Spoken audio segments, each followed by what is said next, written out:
오늘도 행복하세요. 자유세상의 유현상 목사입니다. 오늘은 에베소서 1장 1절로 2절에 있는 말씀을 중심으로 해서 은혜와 평강이 너희에게 있을지어다 라고 하는 제목으로 잠시 은혜를 나누고자 합니다. 오늘 저 여러분들이 신앙생활하는 영적 현실은 사실은 아주 치열한 전쟁 상태나 마찬가지입니다. 그래서 성경은 오늘 저와 여러분들이 신앙생활하는 이 영적 현실은 베드로전서 5장 8절에 보면 깨어라 근신하라 악한 마귀가 우는 사자처럼 두루 삼킬 자를 찾고 있다. 즉 사자 같은 마귀가 오늘 두루 삼킬 자를 찾고 있는데, 근데 우리 예수 믿는 모든 사람들을 성경은 비유로 표현할 때 하나님의 어린 양 그렇게 말하고 있습니다. 사자를 이길 양은 아무도 없죠. 그럼에도 불구하고 현실적으로는 우리가 우리 힘으로는 양된 우리가 악한 마귀인 사자를 이길 수 없지만, 그러나 우리가 은혜 안에서 그것을 다 사자를 이기고 구원받아 가는 삶을 살 수 있다. 그래서 고린도서 6장 2절은 보라 지금은 은혜 받을 만한 때의 구원의 날이다 그렇게 말씀하고 있습니다.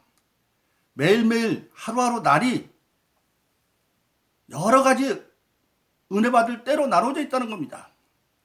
우리가 하루를 크게 나누면 아침 때, 점심 때, 저녁 때 그렇게 말하듯이, 그런데 또 아침에도 수많은 때들이 있죠. 점심 때에도 수많은 때가 있고 저녁 때에도. 그래서 모든 때 이루가 통해서 우리가 은혜 받아 예수 이름으로 구원받고 마귀를 이길 수 있는 시대에 살고 있다 그렇게 말씀하고 있습니다. 그래서 에베소 6장 10절은 근본적으로 뭐라고 말하고 있습니까? 에베소서는 모든 신앙생활하는 교회에 위해서 쓰여진 성경인데, 그렇게 말하고 종말로 너희가 주 안에서와 그의 힘의 능력으로 강건해지고, 즉 우리가 예수 안에서 예수를 믿는 믿음 안에 살면서 구체적으로 그 힘의 능력, 즉 성령의 능력으로 말미암아 강건해져서 예수의 이름으로 능히 모든 마귀를 이기고 살아갈 수 있다고 하는 사실입니다. 그것을 예수님은 친히 요한복음 15장에서 축복의 비유로 말씀하십니다. 하나님은 농부, 예수님은 포도나무, 우리는 그의 가지, 우리가 그에게 붙어서 말씀을 잘 이제 받아들이고 그렇게 있으면 많은 열매를 맺어 모든 게 풍성하게 되어지는데, 그때 그것을 한마디로 요약한 것이 바로 예수님이 요한복음 10장 7절에서 하신 말씀입니다. 너희가 내 안에 거하고 예수 안에 거하는 삶, 그 다음에 내 말이 너 안에 거하면 예수님의 말씀, 즉 하나님의 말씀이 우리 삶의 원칙이 되어지고, 그 말씀 안에서 무엇이든지 원하는 대로 구하라. 말씀이 약속한 것이면 그 말씀 안에서 무엇이든지 믿음을 가지고 구하라. 그리하면 이루리라. 그리하면 이루리라. 이루리라. 기도하고 이루는데 그것은 미래 완료로 되어 있습니다. 바로 이루어지는 것도 있지만 시간이 걸리는 것도 있다. 왜? 은혜가 성취의 법은, 성경은 전부 농사짓는 법이죠. 좋은 밭에 뿌려서 100배, 60배, 30배 결실을 맺는 것도 누가복음에서 예수님 해석하기를 좋은 땅에 뿌렸다고 하는 것은 하나님의 말씀을 선한 마음으로 듣고 인내로 지켜 결실한다. 인내로. 농사짓는 과정은 인내 과정이죠. 나중에 수확할 때를 바라보면서 농부는 계속 인내로 투자만 합니다. 종잣값도 들어가지요, 비료값도 들어가지요, 인건비도 들어가지요, 다 들어가는 것 뿐입니다. 그러나 농부는 그 들어간 것보다 훨씬 많은 것을 수확하리라는 믿음의 확신 때문에 농사를 짓는 겁니다. 그런데 신앙의 농사는 그것이 최소 30배, 60배, 100배까지 이른다고 성경은 말씀하고 있습니다. 그래서 예수님은 너희가 내 안에 거하고 내 말이 너 안에 거하면 무엇인지 원하는 대로 구하라. 그리하면 이루리라. 그렇게 말씀하고 있습니다. 그 예수님께서 지금 에베소서 1장 1절로 2절에서는 소유는 축도를 바울을 통해서 말하고 있는데 바로 뭐라고 말하고 있습니까? 하나님의 뜻으로 말미암아 그리스도 예수의 사도된 바울은 에베소에 있는 성도들과 그리스도 예수 안에 신실한 자들에게 편지하노니 하나님 우리 아버지와 주 예수 그리스도를 쫓아 은혜와 평강이 너에게 있을지어다. 즉 에베소에 있는 성도들 가운데 신실한 성도들, 믿음이 말로만 아니라 신실, 열매 실자죠. 말한 것이 열매로 나타나는 그런 실천적인 신앙인들에게 하나님의 은혜와 평강이 있기를 오늘 기원하고 있는 것입니다. 바로 그렇습니다. 우리 예수 믿는 모든 사람들에게는 환경은 평안을 줄 수 없는 환경이 여전입니다. 왜?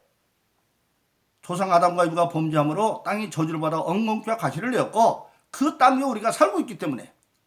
그러나 결론적으로 엉겅퀴와 가시가 있는 땅이지만 우리는 에베소 6장 10절로 18절에 보면 하나님의 전신갑주 가운데 평안의 복음의 신발이라는 말이 있습니다.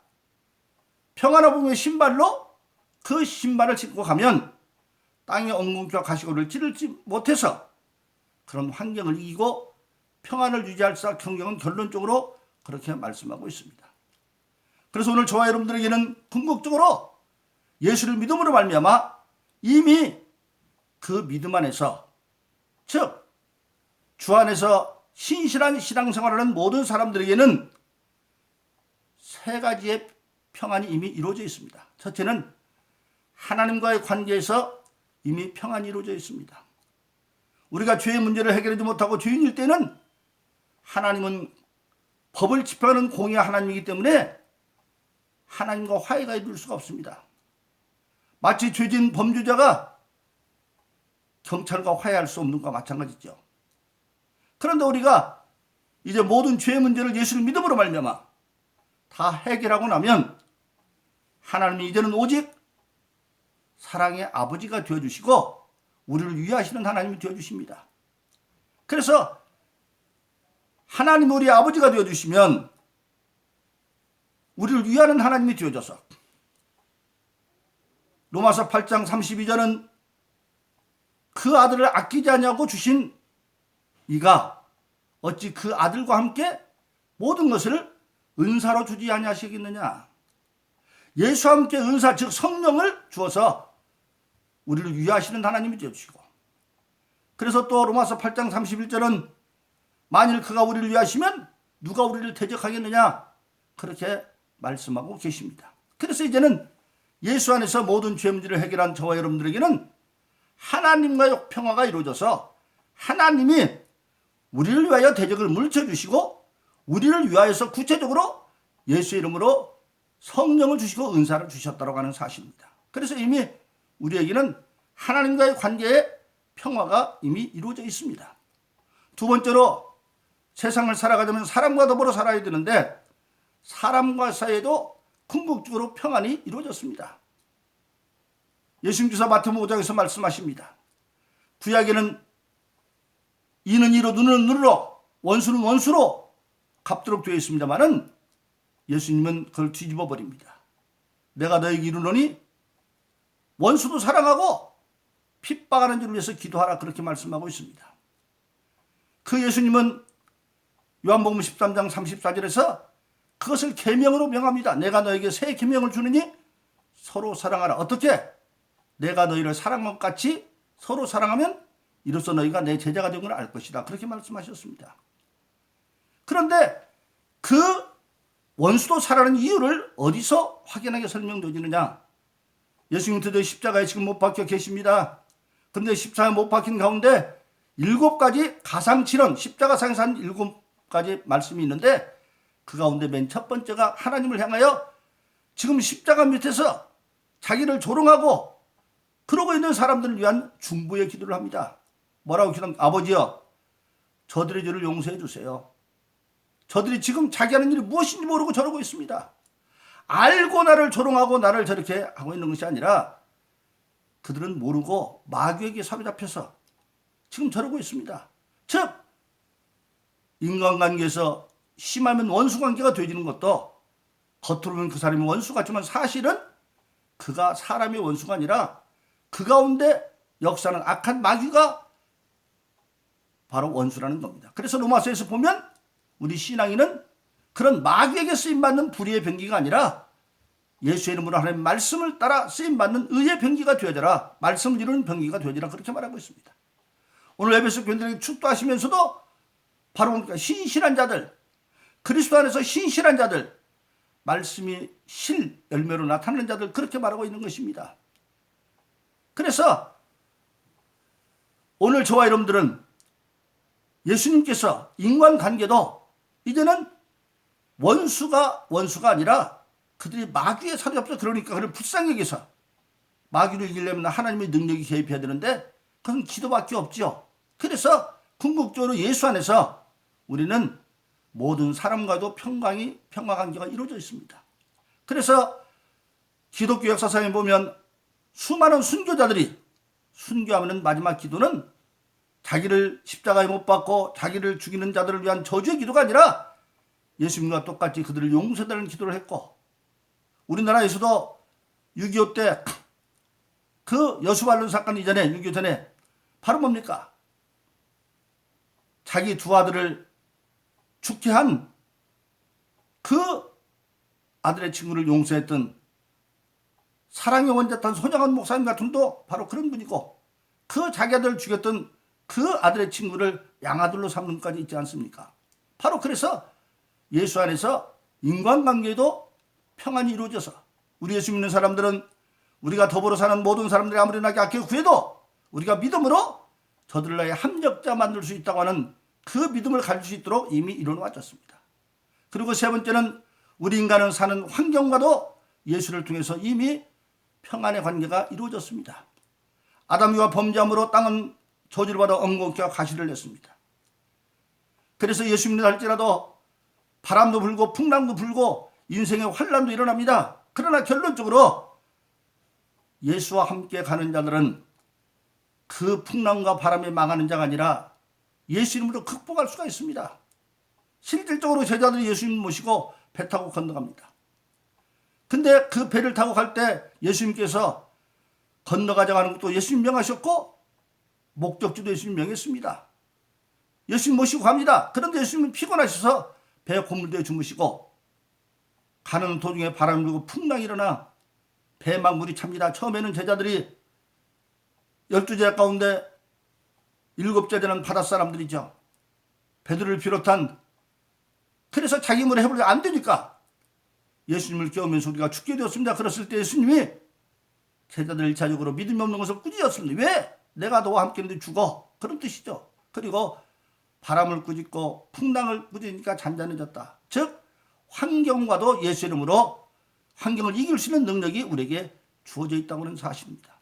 그러므로 이모 우리에게는 상황에 관계없이 하나님과 사람과 모든 환경과 예수 안에서 평안할 수 있는 영적 은혜가 주어져 있습니다.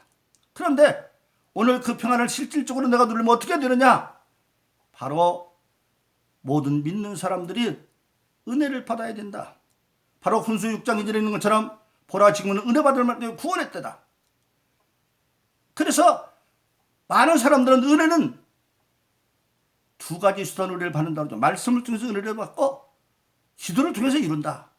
근데 그것을 한마디로 요약한 것이 조금 전에 말씀드린 요한복음 15장 7절입니다. 예수님께서 농부와 포도나무와 가지와 열매 축복의 비밀을 말씀하시면서 결론에서 너희가 내 안에 거하고 예수 안에 거하는 삶, 예수 믿는 자다운 삶을 사는 자들에게는 내 말이 너 안에 거하면 예수님의 말씀 하나님 말씀이 우리 삶의 원칙이 되어지고 믿음이 되어지고 그래서 말씀이 우리가 은혜가 주어지면 그 다음에는 그 말씀을 믿고 너희가 무엇이든지 원하는 대로 구하라.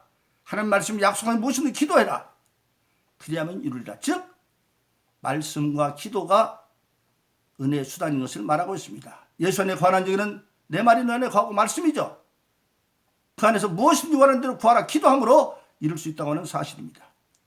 그래서 예수님의 공생의 시작도 바로 예수님의 제2의 고향이라고 할 수 있는 가버나움에서 먼저 가버나움 회당에서 하나님의 말씀을 풀어 설명함으로 시작하고 있습니다. 말씀을 풀어 설명할 때에 그 말씀이 나에게 믿음이 되어지면 거기서 믿음의 역사는 일어납니다. 그 말씀을 믿고 행하면 바울이 루스드라 지방에 가서 하나님의 말씀을 전합니다. 그런데 거기에는 날 때부터 한 번도 걸어본 안전벨이 있는데 바울이 가만히 보니까 그에게 구원받으려는 믿음이 있는 걸 알았어요. 그래서 그 자리에서 일어나고 명하니까 그 말씀의 은혜를 받은 그가 일어나자 한 번도 걸어보지 못한 자가 일어나서 걷는 것을 우리가 보게 되어집니다. 성경에서 가장 몸을 믿은 교회가 데살로니가 교회입니다. 데살로니가 교회를 그래서 주를 본받은 교회 그렇게 말하고 있는데 그 데살로니가 교회는 세 가지의 역사가 나타납니다. 믿음의 역사와 사랑의 수고와 소망의 인내가 있는데 그 가운데 사랑의 믿음의 역사는 어디서 일어나느냐? 데살로니가전서 2장 13절은 이렇게 말합니다. 우리가 너에게 하나님의 말씀을 전할 때에 사람의 말로 받지 아니고 하나님의 말씀으로 받으니 정령 그러다 그것이 너희 가운데 역사하는 거예요. 즉 바울과 실라 디모데가 하나님의 말씀을 전하면 듣기는 바울의 말로 실라의 말로 디모데를 들리지만 데살로니가는 받아들이기는 하나님의 말씀으로 받아들였고 그 말씀 안에 말씀을 받고 실행했더니 그것이 믿음의 역사가 일어나서 성령의 능력으로 말씀이 역사가 되어 나타났다고 하는 사실입니다. 그래서 말씀의 은혜를 받아야 돼요. 두 번째는 받은 그 말씀을 우리가 기도함으로 이루는 겁니다. 그래서 야고보서 4장 1로 3절은 너희가 얻지 못하면 구하지 않으며 기도하지만 아무것도 얻지 못한다는 겁니다. 그 믿음을 가지고 기도해야 돼요. 그 예수님은 실질적으로 마태복음 7장 7절로 11절에서 그 기도에서 가르치면서 구하라 찾아라 두드리라 구하는 자가 얻을 것이고 찾는 자가 찾을 것이고 또 열릴 것인데 그때 그 기도를 주는 하나님은 우리의 아버지라는 겁니다. 예수님 그렇게 비유하죠. 세상에 어떤 부모가 자식이 생선을 다는데 뱀을 주고 떡을 다는데 돌을 줄 부모가 있겠느냐. 세상에 악한 부모들도 지 자식한테는 좋은 것을 줄 알거든. 하물며 하늘에 계신 아버지겠느냐. 세상에서 남들에게 손가락 때문에 악한 부모를 할지라도 자기 자식에게는 좋은 걸로 준다는 겁니다. 고슴도치도 제 자식을 사랑한다는 마찬가지죠. 근데 하나님은 그보다 더 하늘에 있는 하나님은 육신의 부모보다 더 사랑이 많은 하나님이고 세상에 부는 능력이 없어서 부족해서 다 못 주지만 하나님은 전능하기 때문에 기도하면 다 준다고 하는 사실입니다. 특별히 성경은 기도할 때 새벽에 기도할 것을 명하고 있습니다. 시편 57편에 보면 너희는 새벽을 깨우는 사람이 되어져라. 시편 5편에 보면 하나님은 아침에 너의 기도를 들으신다. 왜 그럴까요? 하루의 시작 전에 하나님을 먼저 하나님으로 알고 그 앞에 자기의 연약함을 고백하고 모든 하루의 삶을 맡기면 하나님이 함께해 주셔서 예수님이 약속대로 세상 끝날까지 우리가 함께한다고 하지 않습니다. 어느 곳에 있든지 간에 우리가 함께해 주셔서 우리는 근본적으로 기도함으로 예수를 통해서 우리에게 이루어진 모든 하나님과의 평안, 사람과의 평안, 환경의 모든 평안을 기도함으로 이루어서 우리는 오늘 본문의 말씀처럼 정말로 너에게 주 안에서와